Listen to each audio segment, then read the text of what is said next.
Hello friends, कैसे हो आप सभी। आप सभी स्वस्थ मस्त जबरदस्त होंगे। मेरे प्यारे दोस्तों, आज हम पढ़ने वाले हैं छठा मौलिक अधिकार, जिसे कहा जाता है संपत्ति का अधिकार। ये जो संपत्ति का अधिकार है वर्तमान में समाप्त कर दिया गया है। इसको वर्तमान में आर्टिकल 300 ए में भेज दिया है। जब आर्टिकल 300 ए में रखा है इसको भाग 12 में, तो इसको इसलिए पढ़ाया जा रहा है क्योंकि इस आर्टिकल में था क्या, और इसके साथ साथ हमें आर्टिकल 31 ए, आर्टिकल 31 बी और आर्टिकल 31 सी के बारे में भी पढ़ना है, क्योंकि आने वाले कॉम्पिटिटिव एग्जाम में इनसे क्वेश्चन बनते हैं और क्वेश्चन किस तरीके से बनते हैं उन पर भी हम चर्चा करने वाले हैं। तो हम बात करेंगे छठे मौलिक अधिकार की, जिसे कहा जाता है संपत्ति का अधिकार। संपत्ति का अधिकार, ये जो संपत्ति का अधिकार है ये दे रखा है अनुच्छेद 31 में। यानी ये अनुच्छेद 31 में दे रखा है संपत्ति का अधिकार क्रम से छठा मौलिक अधिकार है।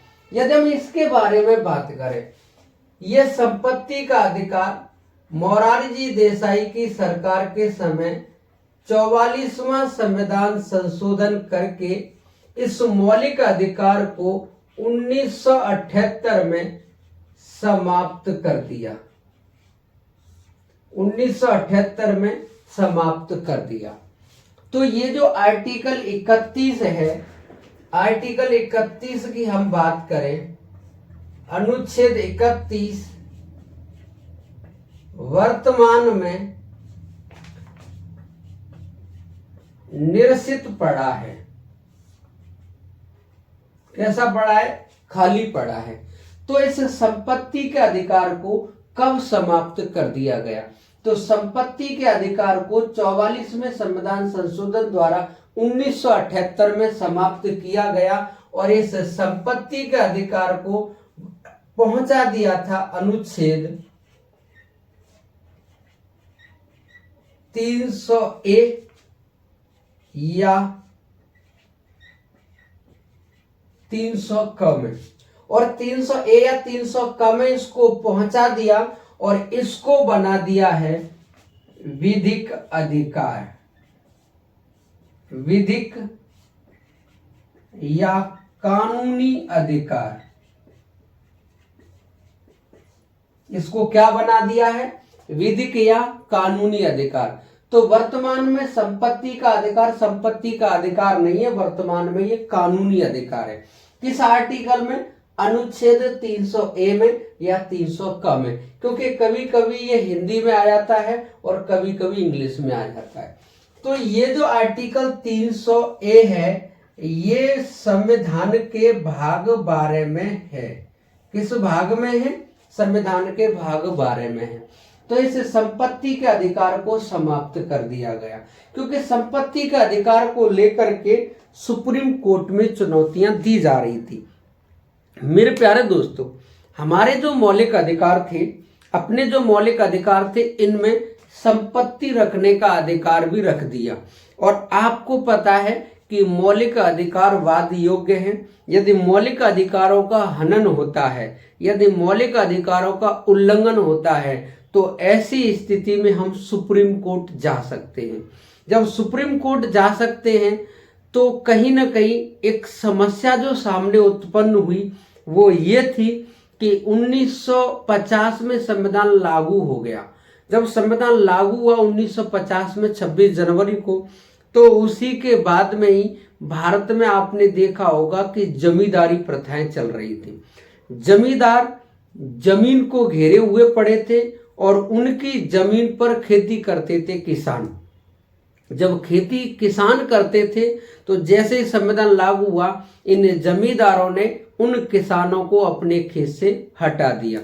जब किसानों को खेत से हटाया तो किसानों ने मांग शुरू कर दी कि अब हम कहाँ जाएंगे, हमारे पास तो जमीन नहीं है, हम कहाँ जाएंगे। मेरे प्यारे दोस्तों, भारत का क्षेत्रफल 32,87,263 वर्ग किलोमीटर है। हम भारत में भारत के नागरिकों को इसी क्षेत्रफल में से ही हम जमीन दे सकते थे, हम किसी अन्य देश से भी नहीं दे सकते। ऐसा नहीं है कि यहाँ जमींदारों ने जमीन बहुत ज्यादा घेर रखी थी और हम बच्चे किसानों को हम नेपाल में जाके खेत दिला दे या पाकिस्तान में जाके खेत दिला दे, ऐसा नहीं हो सकता था। अब इन जमींदारों की जमीन को लेकर के ही इन किसानों में देने की बातें आ रही थी। जब जमींदारों की जमीन लेकर के किसानों में देने की बातें आ रही थी तो उसी समय पर हमारे यहाँ पर संविधान में अनुच्छेद यानी संविधान में एक संशोधन किया गया, और जब संशोधन किया तो उस संशोधन का नाम है प्रथम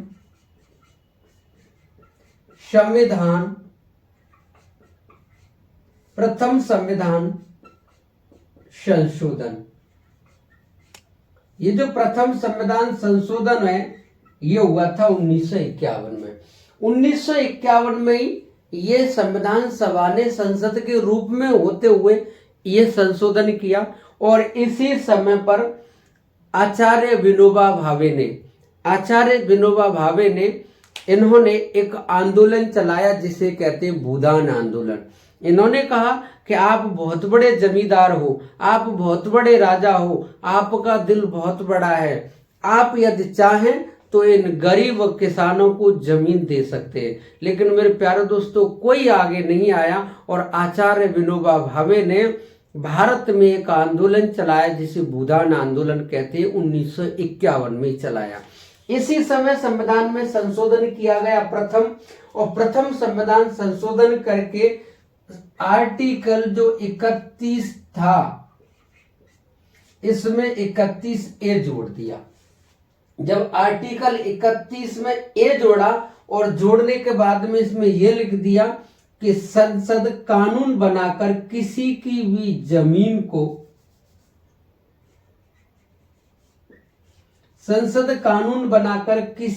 जमीन को अधिग्रहित कर सकती है। क्या कर सकती है? अधिग्रहित का मतलब है छीन सकती है।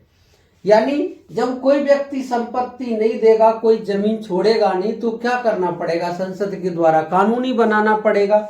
और एक तरफ तो आर्टिकल 31A में यह लिख दिया कि संसद कानून बनाकर किसी की भी जमीन को अधिग्रहित कर सकती है, छीन सकती है।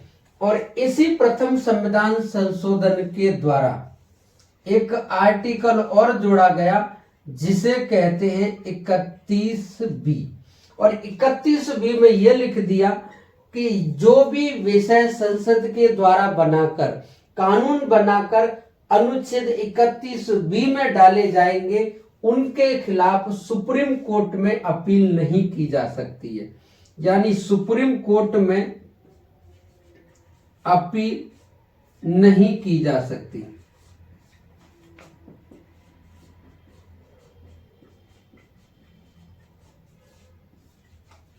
यानी कहने का मतलब यह है, आर्टिकल 31A में तो ये लिख दिया कि संसद कानून बनाकर किसी की भी जमीन को छीन सकती है। भाई इन जमींदारों से जमीन ली जाएगी तभी तो किसानों को दी जाएगी।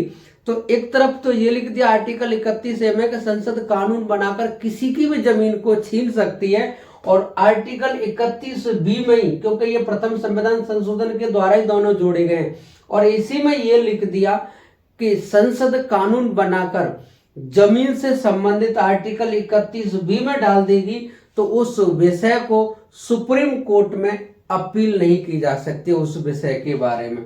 तो ये आर्टिकल 31B में लिख दिया। और इसी प्रथम संविधान संशोधन के द्वारा और एक अनुसूची जोड़ी गई जो 9वीं अनुसूची है। कौन सी अनुसूची? 9वीं। इस 9वीं अनुसूची में भी ये कहा गया कि संसद कानून बनाकर, और ये जो 9वीं है ये 9वीं भी किससे संबंधित है? भूमि सुधार कानून से। भूमि सुधार कानून से। यानी आपसे कभी भी पूछ सकता है कि अनुसूची 9 में किसके बारे में दे रखा है, तो अनुसूची 9 में भूमि के बारे में दे रखा है। इसमें यह कहा गया है कि भूमि से संबंधित संसद कानून बनाकर यदि 9वीं अनुसूची में डालती है तो उसको सुप्रीम कोर्ट में चुनौती नहीं दी जा सकती है। मेरे प्यारे दोस्तों, आर्टिकल यानी प्रथम संविधान संशोधन 1951 में जो हुआ है, इसके अनुसार आर्टिकल 31A, आर्टिकल 31B और 9वीं अनुसूची जोड़ी गई। मेरे प्यारे दोस्तों, मैं आशा करता हूं ये आपकी समझ में आया होगा। आप इसका स्क्रीनशॉट ले लीजिए। आगे की हम बातें बताने वाले हैं कि किस किस तरीके से सुप्रीम कोर्ट में फिर भी इनको चुनौती दी गई। स्क्रीनशॉट ले लिया होगा। अब हम बात करने वाले हैं कि जब ये अनुसूची 9 में ये लिख दिया कि संसद कानून बनाकर कोई विषय यदि 9वीं अनुसूची में डालती है तो ऐसी स्थिति में उनका न्यायिक पुनरावलोकन नहीं किया जा सकता है। जब न्यायिक पुनरावलोकन नहीं किया जा सकता है तो इस बात को लेकर यानी अनुसूची जो 9 में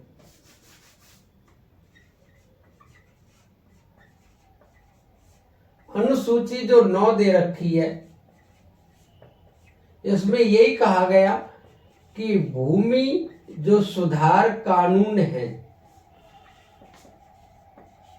इसमें यही कहा गया कि संसद कोई कानून बनाकर यदि 9वीं अनुसूची में डालती है तो ऐसे कानून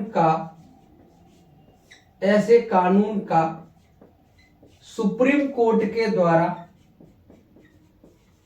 न्यायिक पुनरावलोकन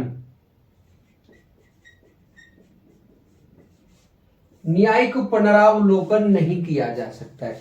जब न्यायिक पुनरावलोकन नहीं किया जा सकता है तो इस अनुसूची 9 को लेकर के सुप्रीम कोर्ट में एक केस गया जिसका नाम है केशवानंद भारती बनाम केरल राज्य।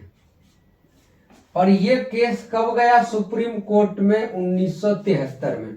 यानी केस है केशवानंद भारती बनाम केरल राज्य 1973।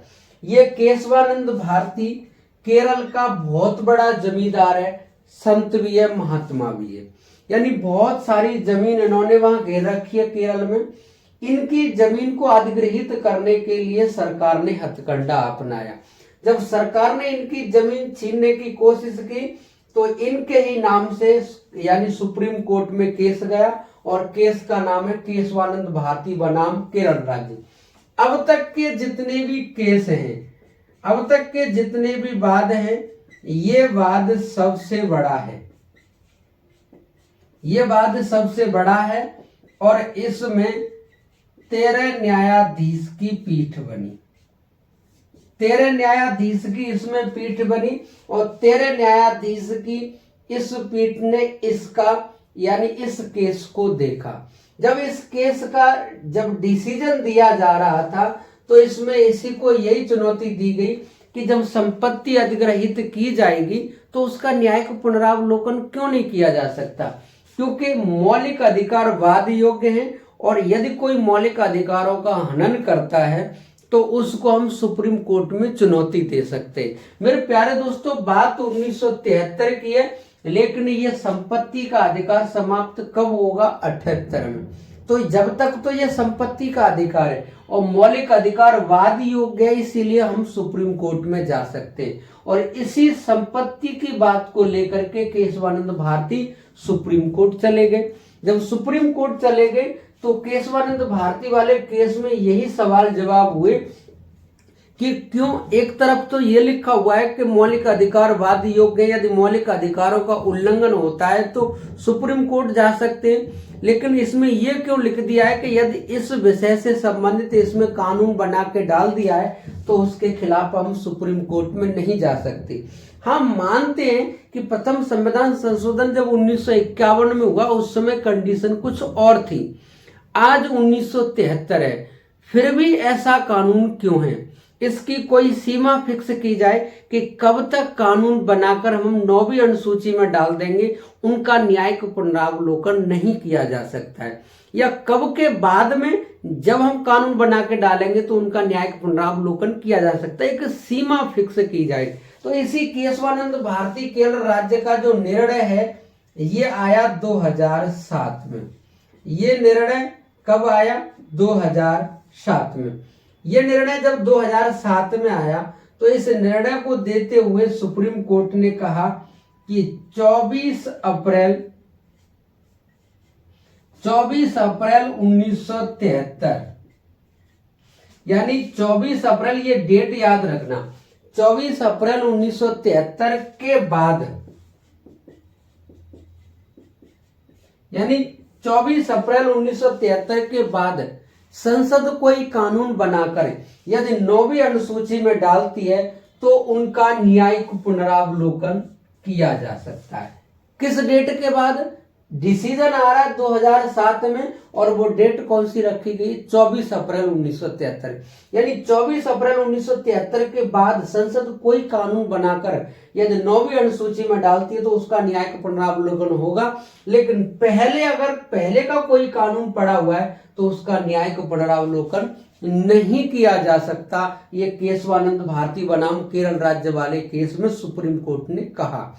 अब हम आगे बात करने वाले हैं अनुच्छेद 31C के बारे में। आर्टिकल 31C जो है उसके बारे में यदि हम बात करें तो अनुच्छेद 31C 25वें संविधान संशोधन के द्वारा 1970 में जोड़ा गया। यानी अगर हम बात करेंगे अनुच्छेद 31C के बारे में, 31C के बारे में, सी बड़ी है, ये 31C जोड़ा गया है 25वां संविधान संशोधन, 25वां संविधान संशोधन 1970 के द्वारा, और ये लागू होगा 71 में। संशोधन 1970 का है। इसमें ये लिख दिया कि आर्टिकल 39B और C, यानी अनुच्छेद 39B और C ये राज्य के नीति निदेशक तत्व हैं।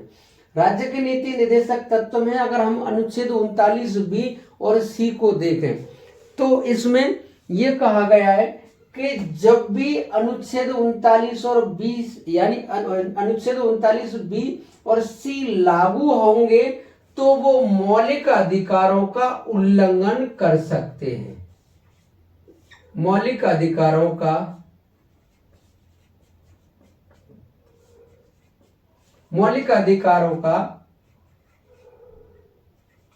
उल्लंघन कर सकते हैं।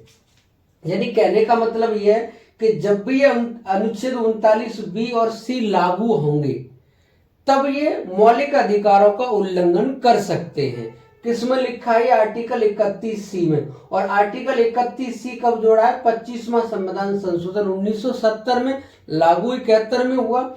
आपकी समझ में ही आया होगा। जब ये बात यहां पर हो गई कि राज्य के नीति निदेशक तत्वों में 39B और C लागू होंगे तो वो मौलिक अधिकारों का हनन कर सकते हैं। तो मेरे प्यारे दोस्तों, आपने पढ़ा है कि जब मौलिक अधिकारों का उल्लंघन होता है तो वो सुप्रीम कोर्ट में उनको चुनौती दी जा सकती है। तो ऐसी स्थिति में इस अनुच्छेद को लेकर के और मामला सुप्रीम कोर्ट में वही चल रहा था जिसका नाम है केशवानंद भारती बनाम केरल राज्य, यानी केशवानंद भारती बनाम केरल राज्य। ये मामला ही वही है 1973 वाला, यानी मामला तो वही है, केस वही चल रहा है। तो केशवानंद भारती बनाम केरल राज्य 1973 में सुप्रीम कोर्ट में चुनौती दी गई 39B और C को, यानी 39B और C का आर्टिकल 31C को दी गई, क्योंकि इसी में लिखा हुआ था कि यदि 39B और C लागू होंगे तो वो सभी मौलिक अधिकारों का उल्लंघन कर सकते हैं। जब मौलिक अधिकारों का उल्लंघन होगा तो वाद योग्य है तो लोग सुप्रीम कोर्ट जा सकते हैं। तो केशवानंद भारती बनाम केरल राज्य में आर्टिकल 31C को सुप्रीम कोर्ट में चुनौती दी। जब सुप्रीम कोर्ट में चुनौती दी तो इस बाद में सुप्रीम कोर्ट ने कहा कि हाँ, अगर आर्टिकल 39B और C लागू होंगे तो वो मौलिक अधिकारों का उल्लंघन कर सकते हैं। यानी मौलिक अधिकारों का उल्लंघन कर सकते हैं। इसमें सुप्रीम कोर्ट ने कह दिया कि मौलिक अधिकारों का उल्लंघन कर सकते हैं। जैसे ही सुप्रीम कोर्ट ने कहा कि ये लागू होंगे तो मौलिक अधिकारों का उल्लंघन हो सकता है, इस बात से इंदिरा गांधी बहुत खुश हुई कि हाँ, अब तो सुप्रीम कोर्ट मेरी फेवर में है, हमारी फेवर में। क्यों न हम सभी राज्य के नीति निर्देशक तत्वों को लागू करते समय सभी मौलिक अधिकारों पर प्राथमिकता दे दें। मौलिक अधिकारों का उल्लंघन कर सकते हैं, जिसका आदेशा था इंदिरा गांधी ने वही कर दिया।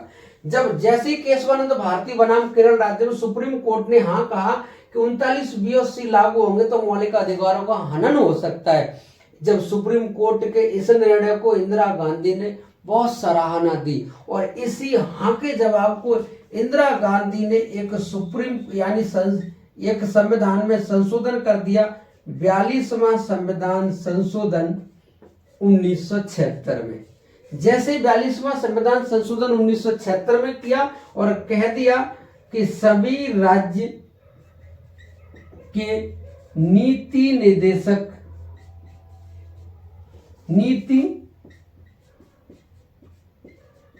निर्देशक तत्व लागू होंगे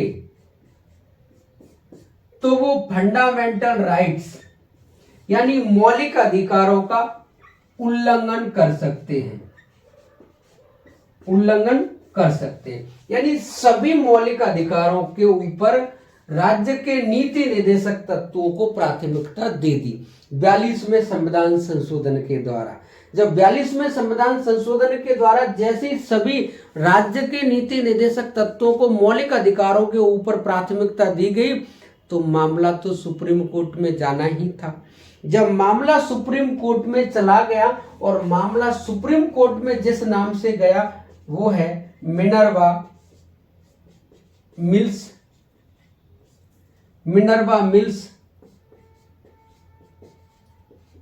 बनाम